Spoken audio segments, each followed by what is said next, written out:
BJP RSS के लिए ये बुलडोजर केवल मशीन नहीं है के संबंध में पूरा खुलासा हो रहा है। बजरंग दल की युवा वाहिनी विश्व हिंदू परिषद उन्होंने बगैर पुलिस की इजाजत से इकट्ठे होकर लगभग 1.5 घंटा तक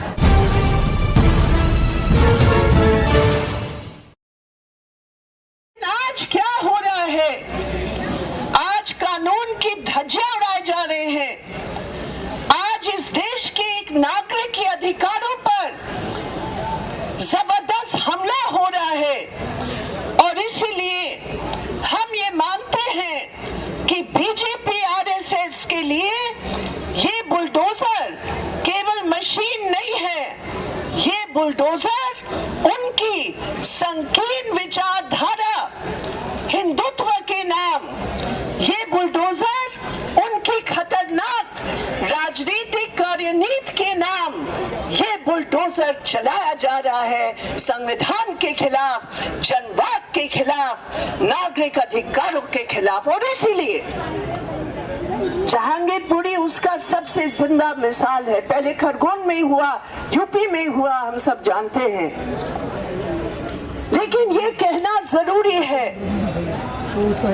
कि 16 अप्रैल को जो एक कहानी बनाई गई है कि एक शांतिपूर्ण हनुमान जयंती के लिए शोभा यात्रा पर सी ब्लॉक में पहुंचते अपराधी तत्व जो बांग्लादेशी और रोहिंग्या हैं, उन्होंने इस शांतिपूर्ण शोभा यात्रा पर पथराव किया।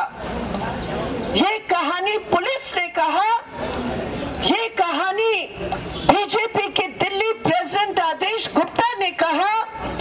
और सबसे खेद की बात है कि आप पार्टी जो यहाँ दिल्ली सरकार चलाती है, जिसका एमएलए जहांगीरपुरी में चुना हुआ एमएलए है, जो सी ब्लॉक के वोट की समर्थन से अन्य वोटों के साथ जो एमएलए बना है, आज वो पार्टी के मुख्यमंत्री दिल्ली में वो भी कहता है कि हाँ, पत्थर चलाने वालों पर सजा होनी चाहिए। ठीक है, पत्थर चलाने वालों पर सजा होनी चाहिए, लेकिन वो शोभा यात्रा के संबंध में पूरा खुलासा हो रहा है। हम लोग जब जाते हैं जहांगीरपुरी, जब तमाम कम्युनिटी के लोगों से बात करते, चाहे मुसलमान हो, हिंदू हो, सिख हो, पता चलता है कि 2 यात्राओं की पुलिस की इजाजत से शांतिपूर्ण तरीके से जहांगीरपुरी में अपने ब्लॉकों में घूमकर डिस्पर्स हो गए लगभग 3-3:30 बजे। उसके बाद बजरंग दल की युवा वाहिनी विश्व हिंदू परिषद उन्होंने बगैर पुलिस की इजाजत से इकट्ठे होकर मेन रोड पर नहीं चले, सी ब्लॉक की गली के अंदर जाकर, और वो तथाकथित शोभा यात्रा, मैं तथाकथित इसलिए कहती हूँ, धर्म से उनका कोई मतलब नहीं था। हनुमान जयंती को मनाने का धार्मिक भावना से उनका कोई मतलब नहीं था। उन नौजवानों के हाथ में नंगे तलवार थे, उन नौजवानों के हाथ में बड़े बड़े लाठी थे, उन जवानों के साथ एक ऐसे डीजे था और उसके आधार पर बहुत खतरनाक शांति तोड़ने वाले सांप्रदायिक नारे लगा रहे थे। और ठीक उस समय जब रोजा समाप्ति का समय है, जब लोग मस्जिद में जाएंगे प्रार्थना नमाज पढ़ने के लिए, उस समय ये गैर कानूनी हथियार बंद जुलूस मस्जिद पर पहुंचकर सड़क को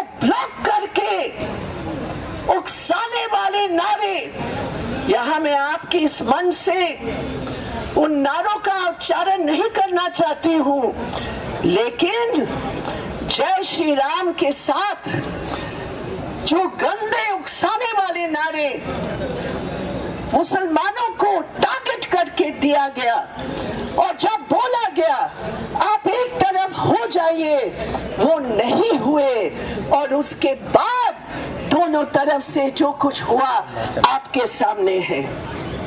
लेकिन आप कारण नहीं ढूंढेंगे। आप जिसने जानबूझकर गैर कानूनी हथियार बंद जुलूस निकाला, उस पर आप कोई कदम नहीं उठाएंगे।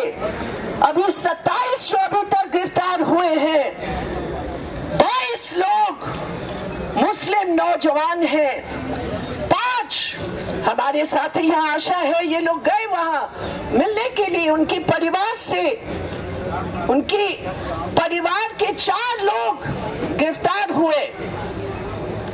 एक जो उनका मुखिया है, एक मंदिर सरकारी जमीन पर बनी है, उन्होंने पुलिस के मुताबिक इस जुलूस का नेतृत्व दिया और उस परिवार के 4 लोग गिरफ्तार है।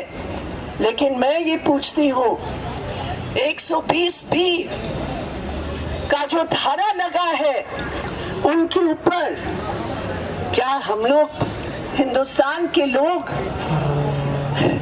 ऐसे कानून के हम ऐसे मूर्ख हैं कि हम ये विश्वास करेंगे कि 150 की भीड़ में, जिसमें 2 पिस्तौलधारी भी थे, आपने केवल 5 का नाम लेकर कंस्पिरेसी की बात की। पहले एफआईआर में बजरंग दल और विश्व हिंदू परिषद का नाम था, पुलिस ने हटा दिया। विश्व हिंदू परिषद का इलाके का नेता को गिरफ्तार किया। कुछ घंटों के अंदर जब धमकी विश्व हिंदू परिषद के बड़े नेताओं ने दिया पुलिस को, उनको तुरंत छोड़ दिया। ये नहीं हो सकता। दिल्ली पुलिस मुर्दाबाद, मुर्दाबाद, मुर्दाबाद। और उसके बाद 20 तारीख की घटना, साथियों आप सोचिए, आप जो जहांगीरपुरी जानते हैं, हर ब्लॉक में गरीब लोग हैं जो अपने मकानों के साथ दुकान चलाते हैं। कोई खोखा लगाया हुआ है, कोई रेड़ी के साथ वहां खड़ी है औरत। तमाम इलाके में फैक्ट्री बंद पड़े हैं, कोई रोजगार नहीं है।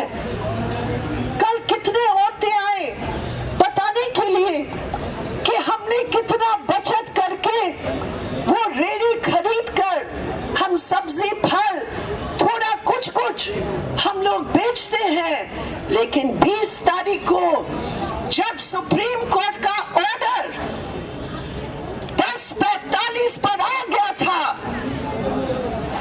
लगभग 1.5 घंटा तक ये दिल्ली पुलिस ने नॉर्थ एमसीडी की जो कार्रवाई थी, जो केवल आदेश गुप्ता के आदेश पर जो बुलडोजर वहां चले, धज्जियां तो संविधान की उड़ गए, धज्जियां तो कानून की उड़ ही गए, किसी को नोटिस नहीं दिया। लेकिन सुप्रीम कोर्ट की भी पूरी तौर पर मनहानि हुई और हम लोग सब मिलकर उसको रोका।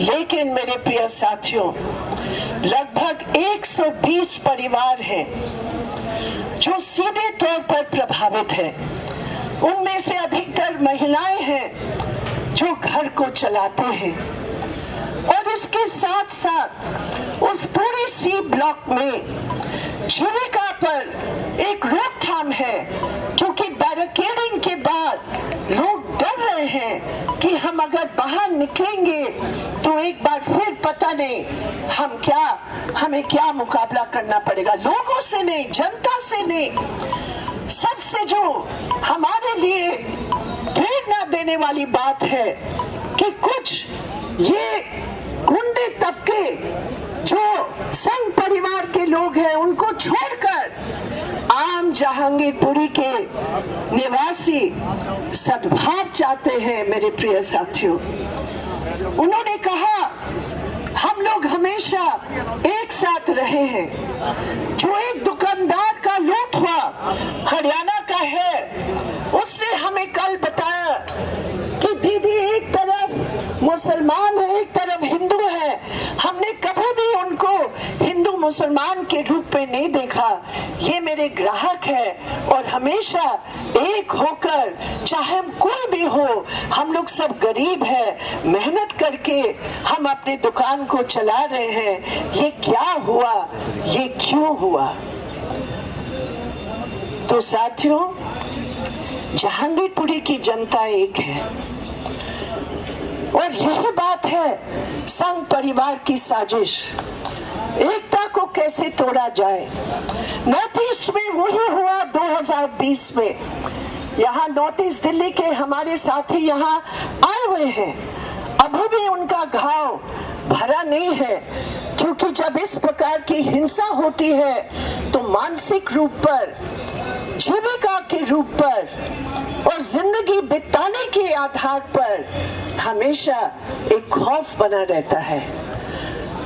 इसलिए मेरे प्रिय साथियों, वाम दलों का ये धरना एक उम्मीद पैदा करती है कि राजनीति के अंदर ऐसे वाम दलों की यहाँ